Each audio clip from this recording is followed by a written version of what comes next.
And welcome back, ladies and gentlemen. My name is Sir Attacker, and the surprise I was gonna tell you all was I'm adding 3 bonus episodes to the marathon. Yes, I have been very intrigued to this story, and it's gotten a little better, especially with this little action scene right here. It's very interesting, and I want to finish. I know it's not gonna finish in 3 episodes, but I want to keep going. So I will just add 3 bonus extras to this marathon, starting right now. Let's continue. The air between them ripples with the heat of their enmity. Well, not really. They can't disguise it anymore, though. Even Mishy looks like she's beginning to understand the real nature of this conversation. That amazing fight scene, though. Dot dot dot. Hey Chan, don't you slack off either. What are you talking about? Dot dot dot. Aren't you taking part in the festival, Chan? You are, aren't you? Then I hope you're going to do a lot more to make sure everything goes smoothly than this person. I don't understand why she's suddenly getting mad at me. I'm gonna help Lily out because if I become selfish, Lily's gonna be like, "You prick." Hey, I'm the new guy, remember? It's not like I could have done much, even if I wanted. That's right. You shouldn't expect a transfer student to jump right into this first week. Lily taking my side feels oddly uncomforting, so I decided to back her up too. Yeah, you're being unreasonable with both of us. Dot dot dot. Excuses. Miss Class Rep has had plenty of time to deal with her report. And we repeatedly offered you a position to help with the student council work, but you refused to commit yourself to making a festival a success. I didn't have to save because fuck, I've done a lot without saving. How far are we? Damn.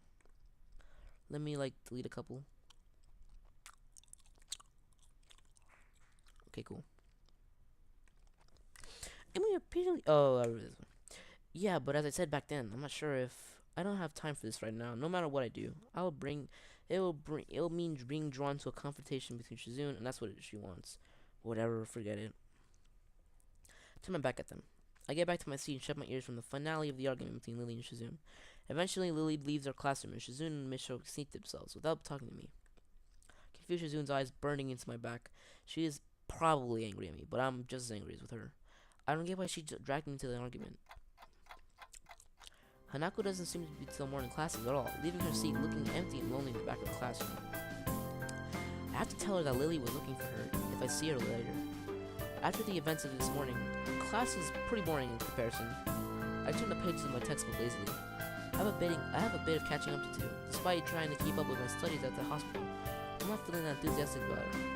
The clock at the front of the room sounds unbearably loud. The teacher hasn't said anything in over 7 minutes, instead of opting to cover the board in rows and rows of equations directly from the book. The rhythmic clashing of chalk on the blackboard seems to synchronize perfectly with the ticking of the clock. I start to copy down the equations just to pass in the time, even though they are right there in the textbook. When the bell rings, I'm not in a hurry because I have nothing to do, so I stay for a while, reviewing what we covered in class today. I prefer to leave last lately, anyway, so I don't have to deal with crowding in the hallways. I noticed Shizune and Misha have also stayed behind, talking to someone from another class. Shizune's signing so fast that her hands make noise like swords cutting through the air. Maybe there's a pent-up anger in there. Misha's trying desperately to keep up, but it's clear she can barely manage to even understand her. I put my head down. Whether they're discussing, it looks like serious business.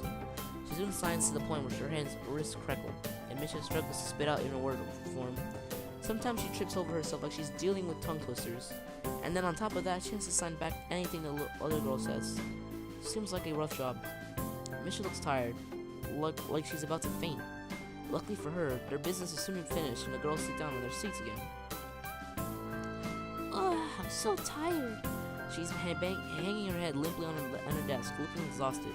I'll use the opportunity to reconcile with Shizune a bit, without getting roped into a student council thing again, even though I suspect that a door is not close to me. Festival preparations must be tough for you. Indeed, people on this school seem to be taking the festival very seriously.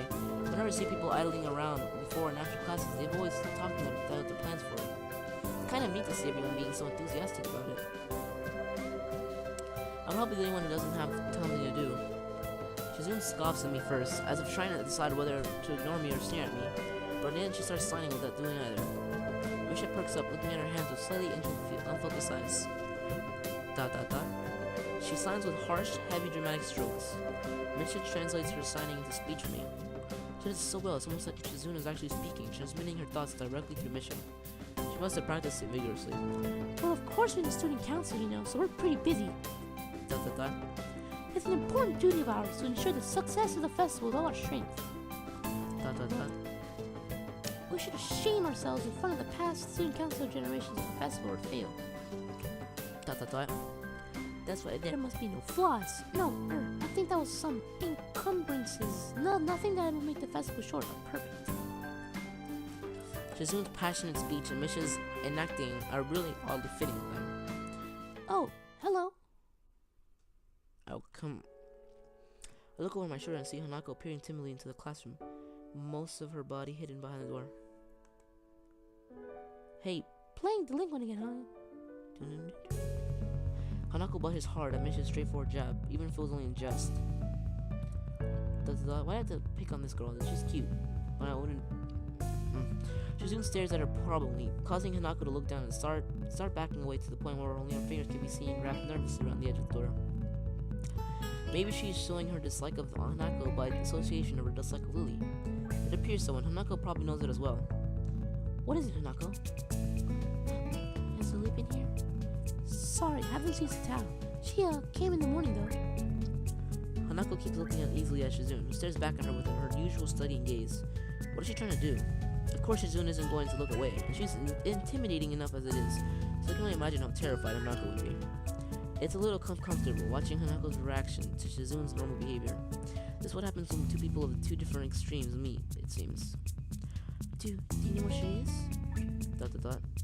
If she has any sense in her head, she's in her classroom working on her festival project. But who knows where that woman is loitering at? Hanako nods quickly and retreats with haste. What are we talking about? Oh yeah, we're working really hard to make the festival happen. And driving other people insane along the way. Well, good luck with that. I stand up and leave, making my exit before either of them manages to break me from my any lack of slacking off.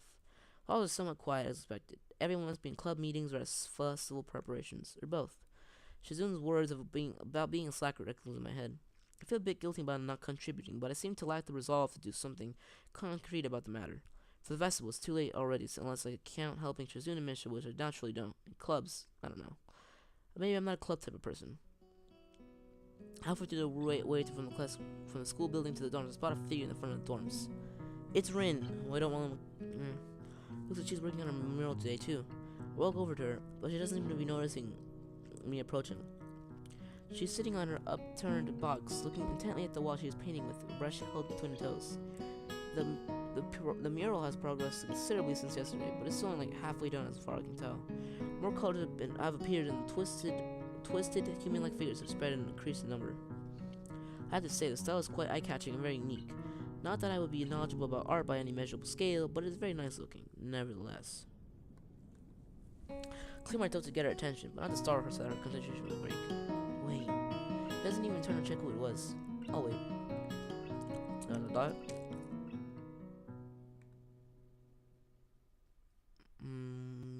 Hello?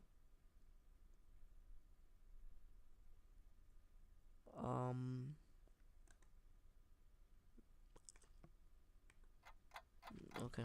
There we go. I don't know what happened. More waiting. 15 minutes later, I thought her concentration is indeed broken. And also that I've been waiting long enough to warn, poking her gently on the shoulder to remind her of my presence. Rin turns her head mechanically to my direction, ending up staring at my crotch level. Oh, it's Sal. She can tell. I would feel a lot less comfortable if she looked at my face. And that's straight observation. Hard work, I see. The conversation starts as if she hadn't started for a quarter of an hour already. But it's not a concern. Unless it starts. Looking good. Not her. One of both. It does. The layers of paint hiding other layers of paint, mixing and shaping the human figures, really create an impressive look. But Rin looks miffed. You shouldn't comment on progress doesn't work. 7 years of bad luck. Sounds terrible, because I'll take it back then. So it looks good. I wonder if I get 14 years of bad luck for that thinking of that. Rin turns back to her painting with a big toe. Could you mix some of this color? I'm running out of it. She looks down at a half-empty bowl with it remains the same pinkish paint in it, and the part whatever bonus part 1 bonus part 2 now.